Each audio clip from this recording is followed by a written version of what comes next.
Hello friends, ఇవాళ మనం తయారు చేయబోయే రెసిపీ క్యాబేజీతో బాల్స్ తయారు చేస్తున్నాము.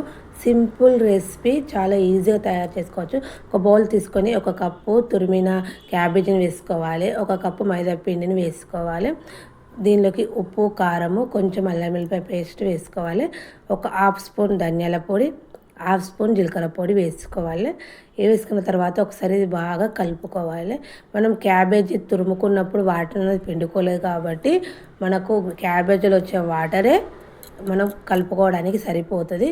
దీన్ని మొత్తం పిండి ముద్దలాగా కలుపుకోవాలి. వాటర్ అనేది పోసి కలుపుకోవడదు, వాటర్ పోయకుండానే మనకు ముద్దలాగా తయారైపోతుంది. ఇలా తయారైన ముద్దను కొంచెం చేతిలోకి తీసుకుంటూ రెండు అరచేతుల మధ్యలో బాల్ పెట్టి ఇట్లా రౌండ్గా చేసుకోవాలి. ఈ విధంగా చేసుకుంటూ ప్లేట్లోకి తీసుకోవాలి. ఎన్ని వీలైతే మనం క్యాబేజీ ఎన్ని బాల్స్ అయితే ఎన్ని వేసుకోవాలి. దీపేకి సరిపడా ఆయిల్ పెట్టుకున్న తర్వాత దీనిలోకి మనము తయారు చేసుకునే బాల్స్ను ఒక్కొక్కటి వేసుకుంటూ గోల్డెన్ బ్రౌన్ కలర్ వచ్చే వరకు గోలించుకోవాలి. ఈ క్యాబేజీ బాల్స్ అనేవి తొందరగా గోలవు, కొంచెం లేటుగానే గోలుతాయి. గోల్డెన్ బ్రౌన్ కలర్ వచ్చే వరకు గోలించుకోవాలి. ఎప్పుడు ఒకటే రకం మంచూరియా ఆ విధంగా చేసుకున్న బాల్ ఈ విధంగా క్యాబేజ్తో బాల్స్ కూడా తయారు చేసుకొని తింటే చాలా బాగుంటుంది. టేస్ట్ మాత్రం చాలా బాగుంటుంది.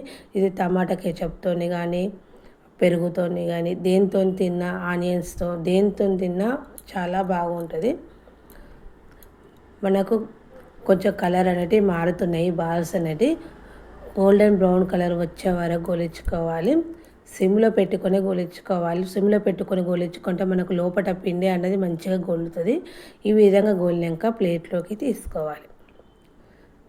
ఈ విధంగానే అన్ని బాల్స్ వేసుకొని గోలించుకొని ప్లేట్లోకి తీసుకోవాలి. ఎంతో టేస్టీగా క్యాబేజీ బాల్స్ రెడీ. ఓకేనా? Bye friends.